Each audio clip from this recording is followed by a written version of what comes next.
আসসালামু আলাইকুম। আমি এখন নবম দশম শ্রেণীর হায়ার ম্যাথের অনুশীলনী 2.1-এর 11 নম্বর অঙ্কটা দেখাবো।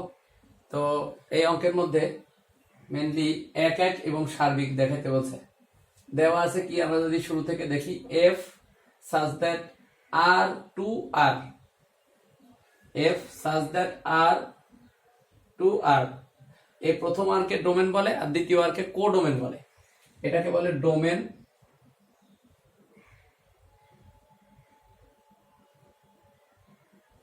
ডোমেন, আর এটা হচ্ছে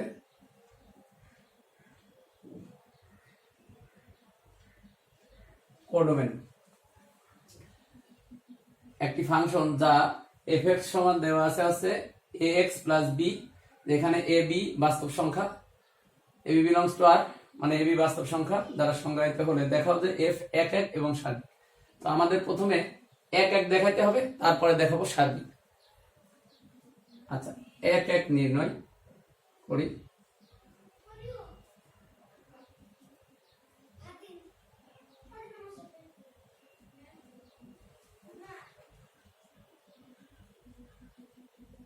এক এক দেখাবো আগে। এক এক দেখানোর সময় আমরা সবসময় খেয়াল রাখবো যে এক্স এর পরিবর্তে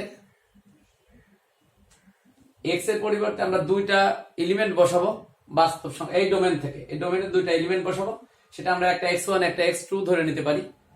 তো আমরা এইভাবে লিখতে পারি, ধরি x1 x2 বিলংস টু ডোম এফ বা ডোমেন এফ। ডোমেন এফ এটাকে আর সংক্ষেপে ডোম এফ লেখা হয়,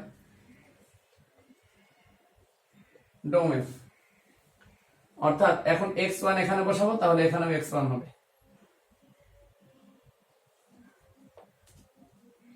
ax1 প্লাস বি। একইভাবে যদি x2 বসাই, তাহলে এখানে হবে ax2 প্লাস বি। তো এখন f কে এক এক বলবো একটা কন্ডিশনে। এখন f এক এক ফাংশন হবে যদি ও কেবল যদি f of x1 equal f of x2 হলে x1 সমান x2 হয়। অর্থাৎ আমাদের এই কন্ডিশনটা আগে মেনে নিতে হবে। এই কন্ডিশন মেনে নিয়ে যদি এটা দেখাতে পারি, তখন আমরা বলবো f এক এক। এটার কারণে ওটা দেখাতে হবে। তাহলে আমরা এই যে এখানে বের করে রাখছি, অতএব দিতে পারি, অতএব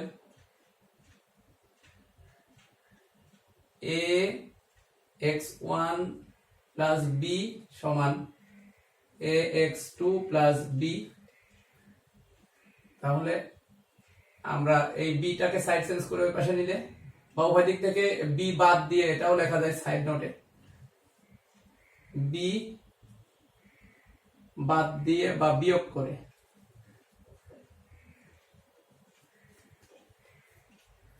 দেখা, ওইদিকে এ দ্বারা ভাগ করা যায়, এ দ্বারা ভাগ করে। তাহলে দেখো আমাদের এটা কিন্তু হয়ে গেল, এই কন্ডিশন কিন্তু হয়ে গেল। তখন আমরা লিখতে পারি অতএব এফ এক এক ফাংশন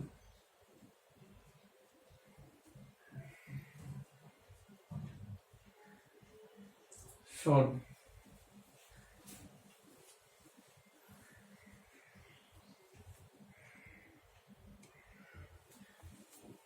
এখন আমাদের সার্বিক দেখাবো। আমরা সার্বিক দেখাবো কিভাবে সার্বিক করা যায় বা দেখব। সার্বিক ফাংশন, সার্বিক ফাংশন বের করার সময় অবশ্যই খেয়াল রাখবা, দেখবা যে প্রশ্নে ডোমেন কোডোমেন দেওয়া থাকে। আমাদের এখানে কোডোমেন দেওয়া আছে, আমরা কি করব, ডোমেন কোডোমেন অবশ্যই থাকবে। ডোমেন ব্যবহার করে আমরা রেঞ্জ বের করব। রেঞ্জ আর কোডোমেন যদি সমান হয় তখন আমরা ওই ফাংশনকে বলবো যে এটা হচ্ছে সার্বিক ফাংশন। যদি রেঞ্জ এবং কোডোমেন সমান না হয় তখন সার্বিক ফাংশন নয়। তো আমরা ডোমেন ব্যবহার করে কোডোমেন বের করব। তো আমাদেরকে রেঞ্জ বের করতে হবে। রেঞ্জ বের করতে হলে কি করতে হবে, এই যে ফাংশনটা দেওয়া আছে প্রথমে এটাকে এফএক্স এর পরিবর্তে ওয়াই বসাইতে হবে। তাহলে আমরা এইভাবে ধরে নিতে পারি, এটা তো দেওয়া আছে, এটা দেওয়া আছে, ধরি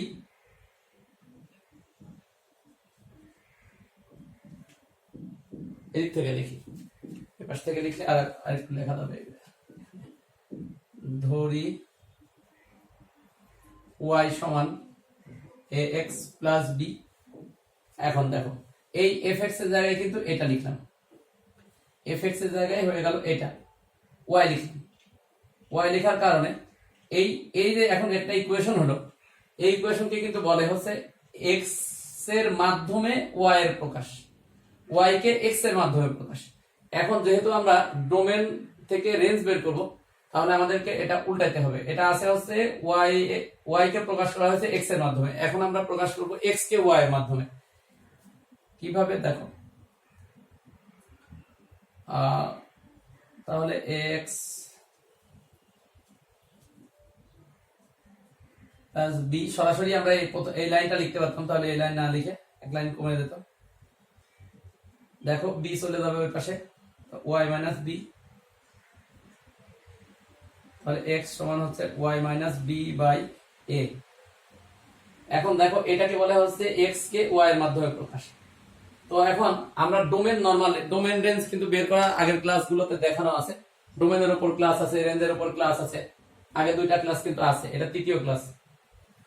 তো ডোমেন বের করার সময় আমরা কি করতাম, x এর কোন কোন মানের জন্য fx সংজ্ঞায়িত, x এর সেই মানগুলো হবে ডোমেন। আর রেঞ্জ বের করার সময় কি হবে, y এর কোন কোন মানের জন্য x সংজ্ঞায়িত, সেগুলো হবে রেঞ্জ। অর্থাৎ এটা কিন্তু y এর মানের ডোমেন, এটা হচ্ছে x এর মানের ডোমেন, y এর মানের ডোমেন। তো y এর যে মান এখানে বসাইতে পারবো সেই মানটাই আসলে রেঞ্জ হবে। তো দেখো এখানে হরে যেহেতু চলক নাই অর্থাৎ y নাই, তাহলে এখানে y এর মান কিন্তু r সেট থেকে সকল মানই বসানো যায়, বাস্তব সংখ্যা সকল বাস্তব সংখ্যা এখানে বসানো যায়। তাহলে এটা আমরা এভাবে লিখি, x belongs to r হবে যদি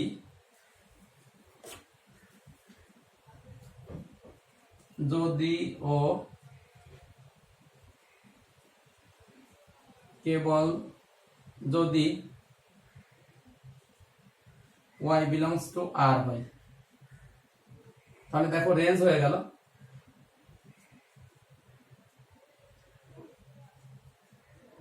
রেঞ্জ f সমান r, এই r, আবার এই r কিন্তু আবার কোডোমেন। তাহলে এখানে আমরা লিখতে পারি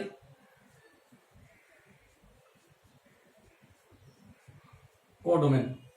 তাহলে আমাদের ডোমেন কোডোমেন সব সমান হয়ে গেছে, সরি রেঞ্জ আর কোডোমেন সমান হয়ে গেছে। তাহলে আমরা লিখব অতএব f সার্বিক। তাহলে এটাও কিন্তু আমাদের প্রমাণ হয়ে গেল, এটা প্রমাণ হয়ে গেল এক এক এবং সার্বিক।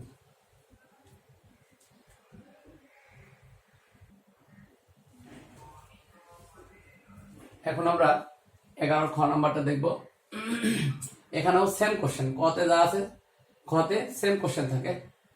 তো নরমালি x এর উপর ঘাত 2 থাকলে, x এর পাওয়ার যদি 2 থাকে সেগুলো এক এক হয় না, কিন্তু এখানে এক এক হবে এই যে ডোমেন আর কোডোমেন দেওয়ার কারণে। এই যে ডোমেন আর এটা হলো কোডোমেন।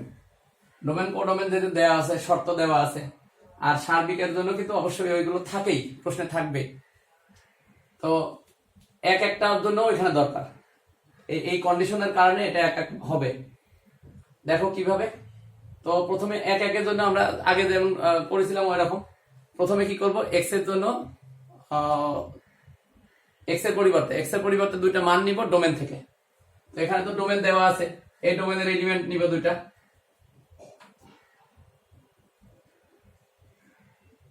ধরি x1 x2 বিলংস টু ডোম এফ লিখতে পারি, আবার যা ডোমেন দেওয়া আছে সেটাও লেখা যায়। তবে কোনো কোনো সময় কখনো কখনো হচ্ছে ডোমেন থাকবে না, বা এই ডোমেন কোডোমেন থাকবে না, তখন এক এক প্রমাণ করতে গেলে যারা সরাসরি হচ্ছে ওখান থেকে লিখতে যায় বা আর লিখে ফেলে তাদের কিন্তু ভুল হয়ে যায়। এই জন্য তোমরা ডোম যাই থাক, ওখানে ডোমেন যাই থাক, এদিকে আমরা সবসময় ডোম এফ লিখবো। আমি বলতে চাচ্ছি এদিকে এখানে যাই থাক আমরা সবসময় এটা লিখবো, তাহলে আমাদের সুবিধা হবে। তো এটা লেখার পরে এটা আগের অঙ্ক যেভাবে করলাম আমরা সেভাবেই করবো।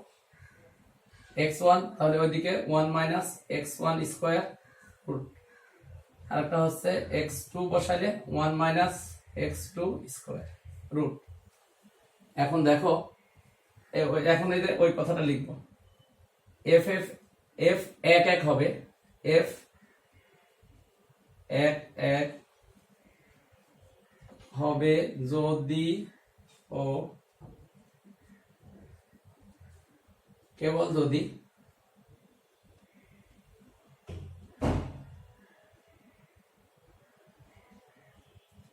f(x1) equal f(x2) হলে x1 সমান x2 হয়। f এক এক হবে যদিও কেবল যদি f(x1) equal f(x2) হলে এত হয়। মানে এটা হচ্ছে আমাদের কন্ডিশন, আর এটা সিদ্ধান্ত। শর্ত হচ্ছে এটা যে এটা সমান হবে, সমান হলে যদি ওইটা প্রমাণ করতে পারি তাহলে আমরা এক এক বলতে পারবো। তাহলে আমাদের এই যে মান বের করা আছে, দেখে দেখে লিখে ফেলি।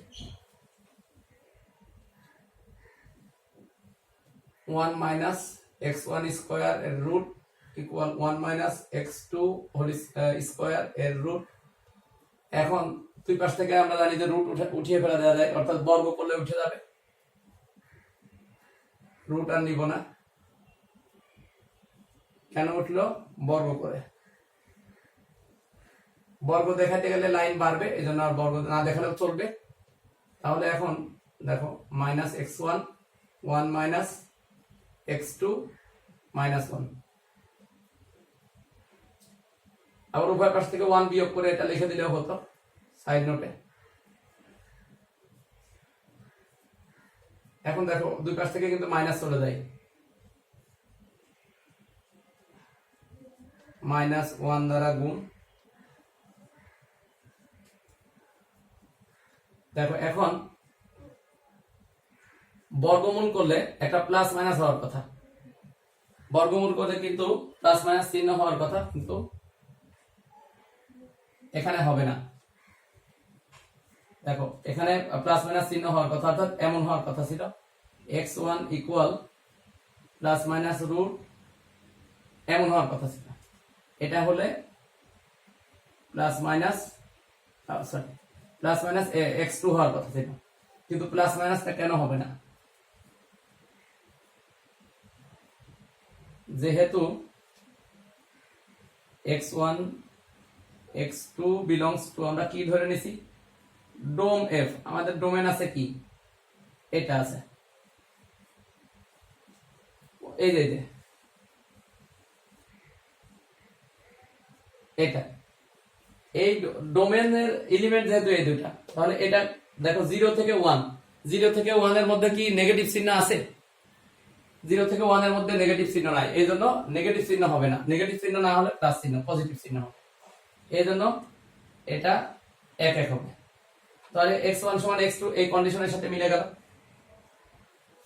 অতএব f এক এক, এক এক ফাংশন লিখলেও হয়, এক এক লিখে রাখলেও হয়। এক এক বইয়ের প্রশ্নে, এসএসসি পরীক্ষার প্রশ্নেও কিন্তু এইভাবে আসে। এবং এর ডোমেন রেঞ্জ কিন্তু খালি এই ক্লাস না, ইন্টারে পড়বা, অর্থাৎ ইন্টার সায়েন্সে পড়বা, আবার হায়ার এডুকেশনে গেলে পরেও এগুলো করা লাগে, অনার্স মাস্টার্স বা ইঞ্জিনিয়ারিং এ গেলেও কিন্তু এগুলো করা লাগে।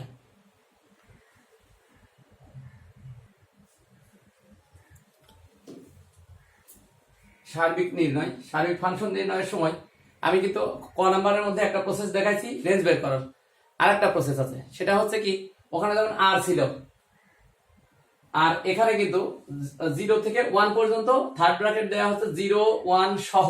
এই যে ডোমেন, কোডোমেনও তাই আছে। তো আমরা এখানকার লোয়ার লিমিট নিম্ন মান আর উচ্চ মান, অর্থাৎ লোয়ার লিমিট আর হায়ার লিমিট, হ্যাঁ, বা আপার লিমিট, এই দুইটা সংখ্যা এখানে যদি এক্স এর মান বসিয়ে যা পাবো, সেই মানগুলো আবার হবে হচ্ছে কিন্তু রেঞ্জ। রেঞ্জ আর কোডোমেন সমান হয়ে গেলে আমরা বলবো সার্বিক ফাংশন। কিভাবে দেখো, এই যে এই ডোমেন, ডোমেনের সেট থেকে আমরা এইভাবে বসাইতে পারি, বা এক্স সমান এটা লিখেও নিতে পারি, এক্স সমান 0 হলে এফ অফ 0 ইকুয়াল 1 মাইনাস, দেখো 0 স্কোয়ার সমান 1 মাইনাস 0 সমান 1 সমান 1 এর রুট সমান 1। একইভাবে এক্স সমান এই যে এই 1 হলে F of 1 equal 1 minus 1 square, তার মানে 1 মাইনাস 1 এর রুট, 0 এর রুট সমান 0। তাহলে দেখো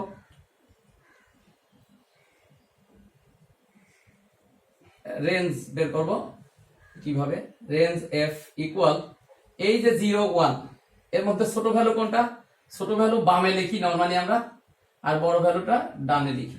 লিখার পরে দেখো এই 0 এর জন্য যে 1 পাইছি, এই 0 এর কারণে 1 পাইছি, এই 0 তে কোন ব্র্যাকেট দেওয়া আছে, থার্ড ব্র্যাকেট, তাহলে এই 1 এর থার্ড ব্র্যাকেট হবে।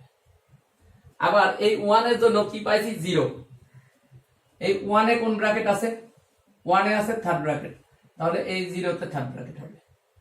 তাহলে দেখো রেঞ্জ সমান যা পাইছি একদম কোডোমেনের সাথে হুবহু মিলে গেল।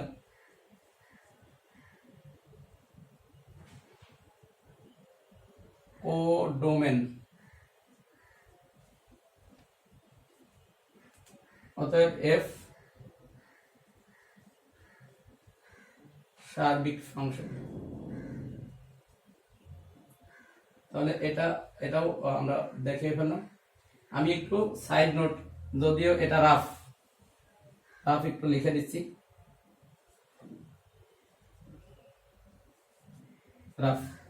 রাফটা হচ্ছে ডোমেন জানা থাকলে, ডোমেন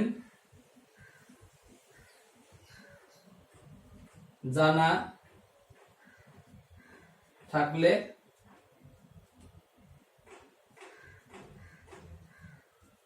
ডোমেনের প্রান্তীয় মান বসিয়ে প্রাপ্ত মান হবে